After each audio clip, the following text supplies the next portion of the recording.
চট্টগ্রামের আনোয়ারা বারখাইনের শোলকাটা গ্রামে কালের সাক্ষী হয়ে দাঁড়িয়ে আছে ঐতিহাসিক চুরুত বিবি মসজিদ। 1700 শতকের এই মসজিদকে ঘিরে এলাকায় ব্যাপক কথা প্রচলিত আছে। মসজিদের দক্ষিণ ও পশ্চিমে রয়েছে বিশাল দুটি দিঘি। দক্ষিণের দিঘিটি চুরুত বিবি দিঘি আর পশ্চিমের দিঘিটি আমির খাঁ দিঘি নামে পরিচিত। আর আমির খাঁ দিঘির দক্ষিণে শেখ রাজার বসতভিটা নামে পরিচিত একটি বসতভিটা রয়েছে। আব্দুল করিম সাহিত্য বিশারদ সংগৃহীত জনশ্রুতিতে জানা যায় 1575 সালে দুর্ভিক্ষ ও মহামারীতে ধ্বংসস্তূপে পরিণত হলে রাজ্যের সেনাপতি শেখ মোহাম্মদ আদম গৌড়ী গৌড় রাজ্য ত্যাগ করে শোলকাটা গ্রামে সপরিবারে বসতি স্থাপন করেন। এ বংশের একজন জমিদার ছিলেন শেখ আমির মোহাম্মদ চৌধুরী।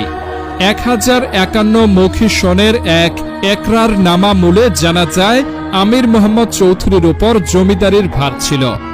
ইতিহাস গবেষক জামাল উদ্দিনের দেয়াং পরগনার ইতিহাস গ্রন্থ থেকে জানা যায় আরাকান রাজসভার মহাকবি আলাউলের দ্বিতীয় কন্যা চুরুত বিবির বিয়ে হয় দেয়াং পরগনার মোগল অংশের দেওয়ান পরিবারের এক জমিদার বাড়ির ছেলে দেওয়ান আমির মোহাম্মদ চৌধুরীর সাথে।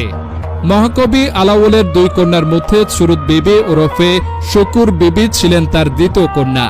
বিয়ের পর আমির মোহাম্মদ চৌধুরী স্ত্রীর নামেই এ চুরুত বিবি মসজিদ নির্মাণ করেন।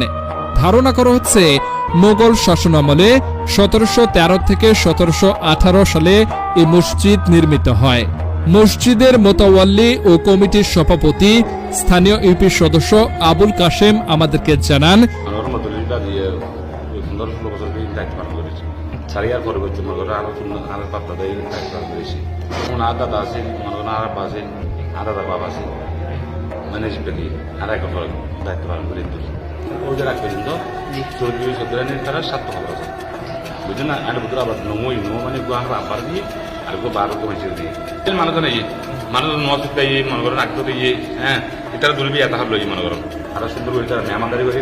নামাজ পড়াই তার ক্যারি তো হাঙ্গা দেখতে পারে তাকে ব্যবস্থা করে দিই, খানা ব্যবস্থা করে দিই, বিছানা ব্যবস্থা করে দিই।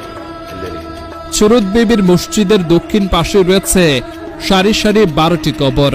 ইতিহাস সূত্রে জানা যায় চুরুত বিবির বিবাহের বছর দেড়েক পর ঘর আলো করে আসে দুই ছেলে জাফর খাঁ আর মুজাফর খাঁ। দেওয়ান পরিবার খুবই প্রজাবৎসল শাসক ছিল, তাই এদের সুনাম ছিল দেশব্যাপী, এমনকি দেশ ছাড়িয়ে দিল্লির মসনদ পর্যন্ত।